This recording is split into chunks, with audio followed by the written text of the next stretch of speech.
enslaved in any amount for any duration at the whim of the state's suggestion. But it is important to note that if you do not legally bind yourself to these documents stating that you waive your rights and represent a corporation, you do not have to attend any court. There are two kinds of law on the earth, as I've said. One is called civil law, which is the law of the land, and one is called maritime admiralty, which is called the law of water. The maritime admiralty is banking law. So consequently, the corporation and government and people who want to control you, they create a second you, and that second you that they control, that they created, is all capital letters. Check it out. Anytime you get a bill, you get a lawsuit, you get a fine, a ticket, somebody sends you a bill from the Department of Water and Power, check it out on your driver's license, on your Social Security card, on your insurance cards. Anything having to do with business, your name will always be in all capital letters, because only all capital letters can be dealt with by banks and government.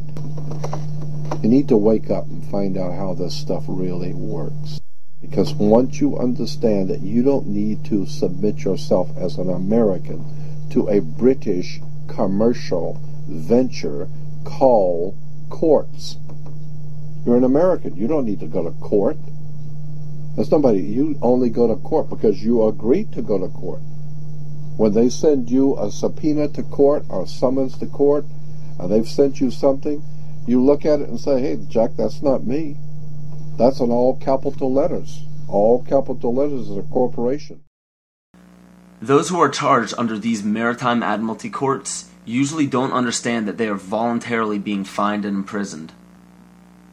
When a judge calls your name and asks if you are that name, those who say yes are verbally agreeing to represent the artificial person that the name represents. In doing so, you are voluntarily waiving your rights under the Constitution. Your absolute rights as natural persons are the right to life, security, and property. And all of these are very important. Remember that you can never be deprived of these simple rights unless you are willingly waiving them. But you need to understand your rights if you want to be protected under them. When sustainable development is knocking down your door for the right to your property, you need to understand your inherent right to your property, which extends from the visible surface to the center of the earth. But please note that these steps are simply the beginning. They merely treat the symptoms instead of attacking the root. To understand fully how to protect yourself, you need to understand your origin.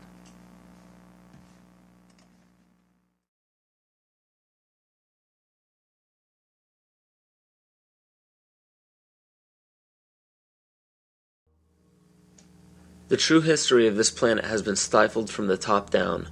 Since the inception of monotheism and the ridicule as well as outlaw in specific cultures of all pagan religions and practices, a lie has been forced upon all civilizations. You have to wonder why powerful empires were threatened enough by paganism to make the practice of such religions punishable by death.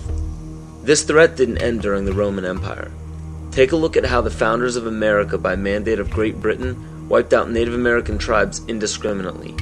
Great Britain has also shown some of the most brutal forms of genocide in Africa, India, New Zealand, New Guinea, and many other locations in which pagan tribes still existed.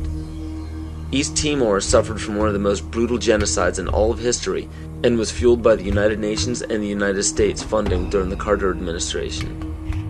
Ford and Kissinger visited Jakarta, I think it was December 5th. We know that they had requested that Indonesia delay the invasion until after they left because it would be too embarrassing. And within hours, I think, after they left, the invasion took place on December 7th. What happened on December 7th in 1975 is just one of the great evil deeds of history. Early in the morning, bombs began dropping on Dili. The number of troops that invaded Dili that day almost outnumbered the entire population of the town. And for 2 or 3 weeks, they just killed people.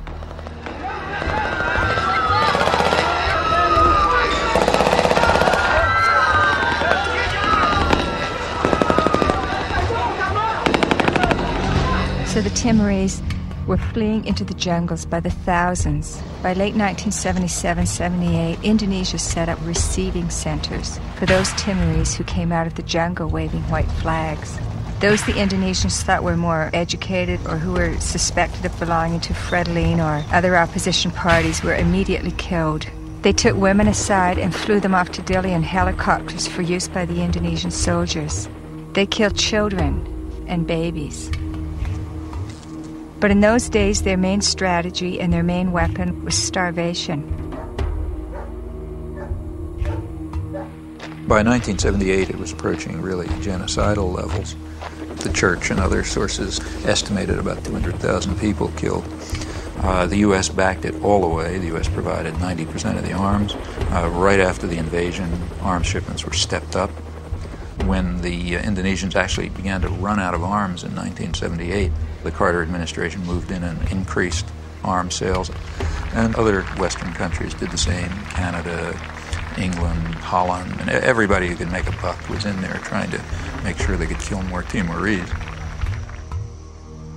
The last thing that the ones in power want is a sovereign group or tribe setting a positive example for others.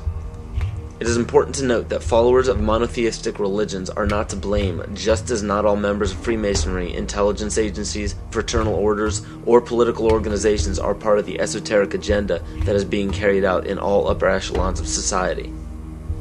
And it's difficult for people to comprehend, but paganism is no more dangerous than understanding surgical procedures.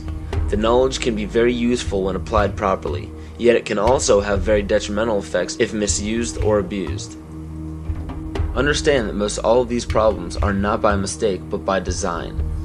Most people do not understand how colors, shapes, catchwords and phrases, and biological timings are all used as talismans to affect humanity on an emotional and spiritual level.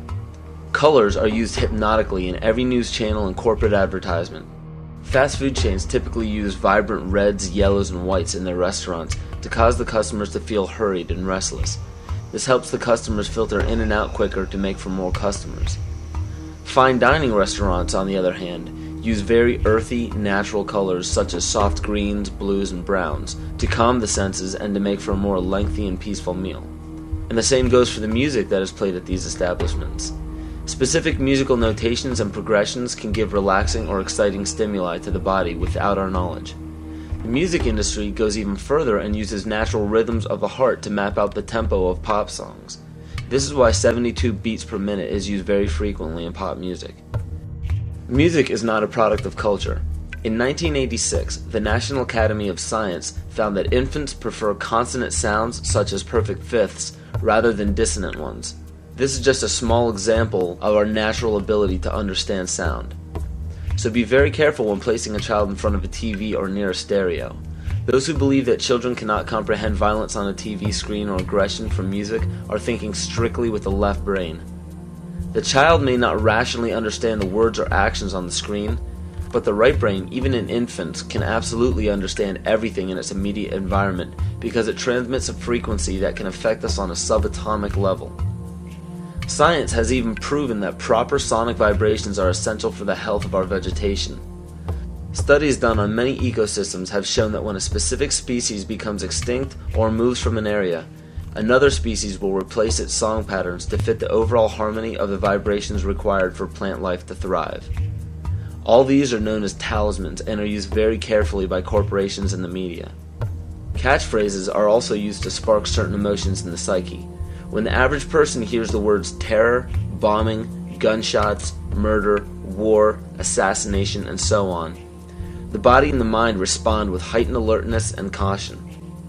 And when events such as assassinations of major leaders, bombings, terrorism, or war happen on large scales throughout the world, the body responds differently at different times, marked biologically and astrologically.